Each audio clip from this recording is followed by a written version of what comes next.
paz do Senhor para todos, amém? Sejam bem-vindos ao canal. E na série EBD Aulas em Vídeo, vamos estudar a lição de número 6, que tem por título A Lei, a Carne e o Espírito. Tomando por base o textuário da lição em Romanos capítulo 6, 7, versículo 25, diz assim: Dou graças a Deus por Jesus Cristo nosso Senhor, assim que eu mesmo com entendimento sirvo a lei de Deus, mas com a carne a lei do pecado.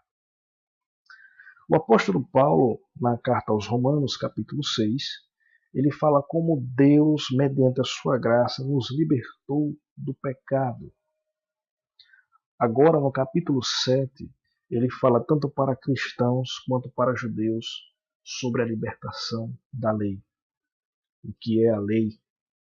Por que precisamos estar libertos dela? A palavra lei vem do hebraico Torá, que significa ensino ou instrução.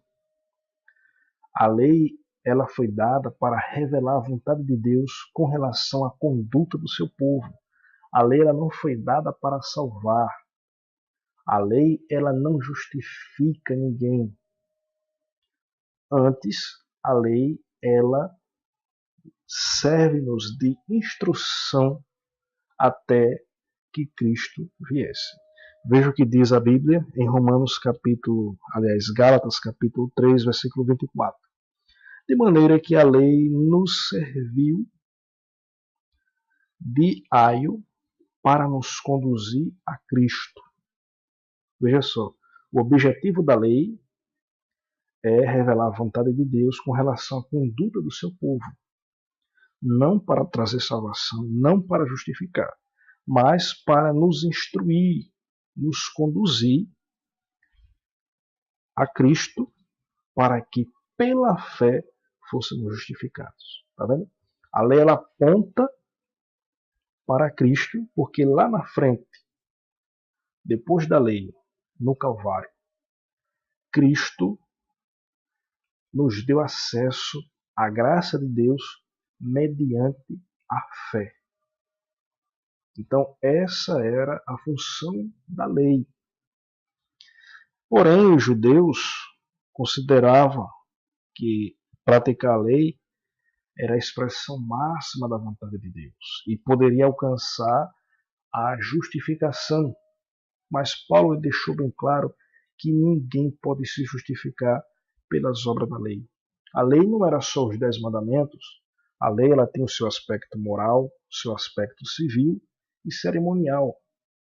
A lei, ela tinha cerca de 613 preceitos, chamada de lei de Deus ou lei de Moisés, porque Moisés foi o legislador, foi ele que recebeu de Deus para o povo. Então, 613 desses preceitos eram divididos em positivos e negativos, ou seja, 248 dos preceitos eram positivos. O povo tinha o dever de cumprir aqueles 248 preceitos. E 365 daqueles preceitos eram negativos. O povo não devia cometer aqueles preceitos apontados na lei de Moisés. Os rabinos, querendo alcançar uma perfeição mediante a prática da lei, tentaram cumprir o máximo desses preceitos. E o mais excelente conseguiu cumprir apenas 230 dos 248, que eram positivos. Porém, Jesus, ele cumpriu toda a lei de forma integral e perfeita. Por isso que a Bíblia diz lá em Mateus, capítulo 5, versículo 17, não cuideis que vim destruir a lei, Jesus falando, não cuideis que vim destruir a lei ou os profetas, não vim abrogar, mas cumprir. Cristo cumpriu toda a lei, por isso ele teve toda a autoridade de nos conduzir agora em uma nova dispensação na sua graça, que nos dá acesso pela sua fé, ou seja, pela fé que nós temos na sua obra, alcançamos a salvação e a justificação em Deus. Então, isso é porque Cristo é o fim da lei.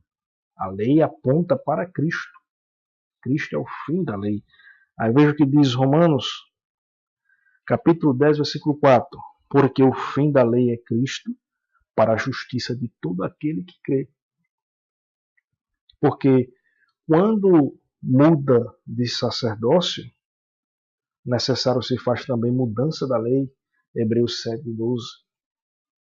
O sacerdócio arônico de Levi era falho, mas o sacerdócio de Cristo é eterno. O sacerdócio da casa de Arão era transitório, temporário, mas o sacerdócio de Cristo é eterno, segundo a ordem de Melquisedeque. Então, Cristo, ele é o fim da lei. A lei é uma dispensação pelo qual o povo falhou, não a lei em si. A lei é santa, o mandamento é bom e justo. Ela teve o seu papel. O problema não era a lei, e sim aqueles que eram regidos por elas.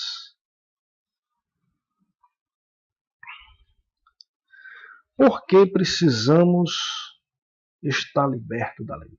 Primeiro, porque ninguém pode ser salvo por ela. Ninguém pode ser justificado por ela. Então, o que é que Paulo traz? Ilustra a lei com o casamento. A situação que nós estávamos era que estávamos casados com a lei. Aí Paulo ele ressalta que o contrato do casamento ele só pode ser desfeito quando um dos cônjuges morre. Enquanto a mulher for casada, enquanto o seu marido viver, ela não pode casar-se com outro. Porque se ela fazer isso, ela estando sob a lei do marido, vai estar em adultério. Mas quando um desses cônjuges morre, ou seja, se o marido morrer, a mulher está liberta da lei do marido, podendo arrumar um outro casamento.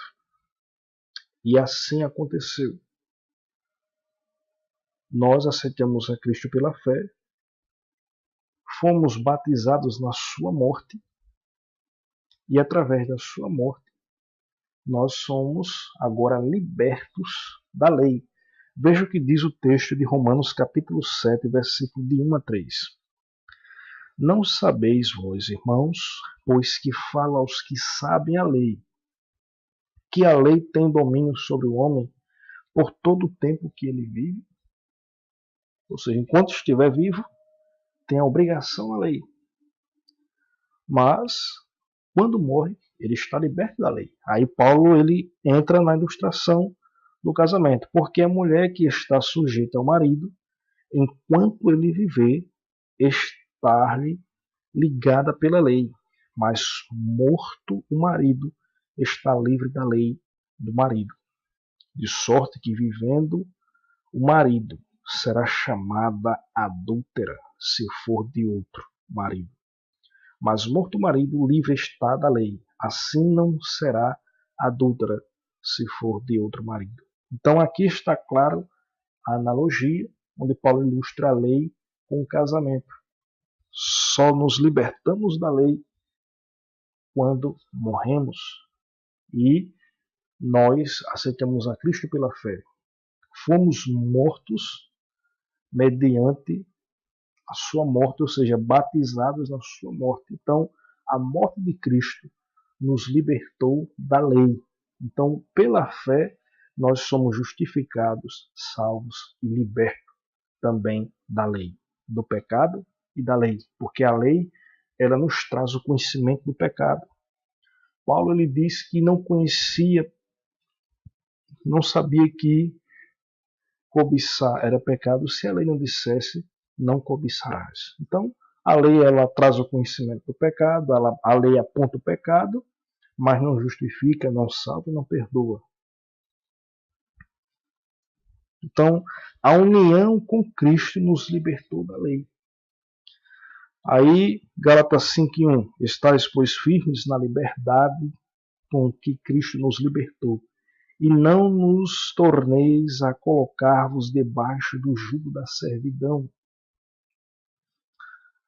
Romanos 6:4, de sorte que fomos sepultados com ele pelo batismo na morte, para que com Cristo foi, ou seja, de sorte que fomos sepultados com ele pelo batismo na morte, para que, como Cristo foi ressuscitado dentre os mortos pela glória do Pai, assim andemos nós também em novidade de vida.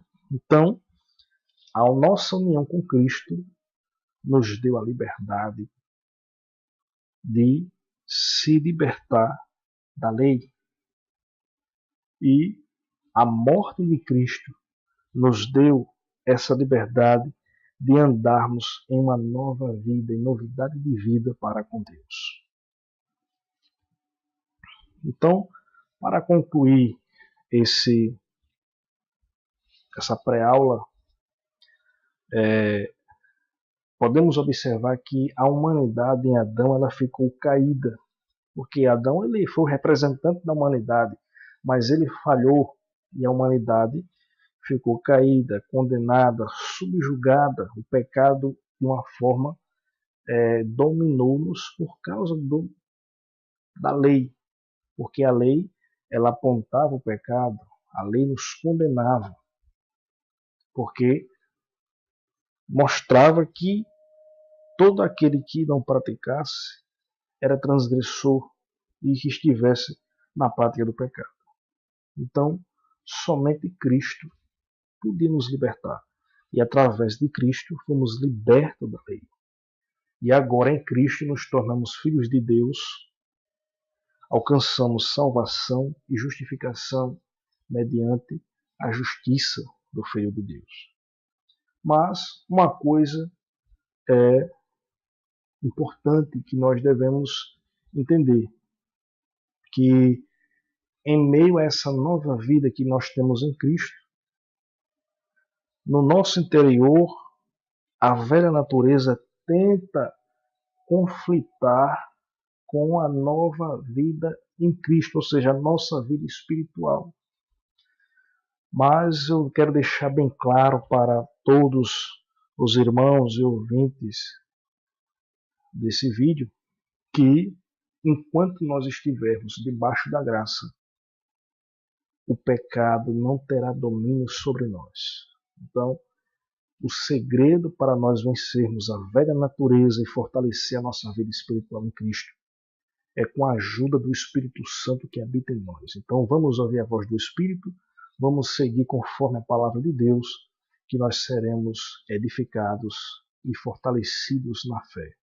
Que Deus abençoe a todos e até a próxima aula, se Deus quiser. Amém?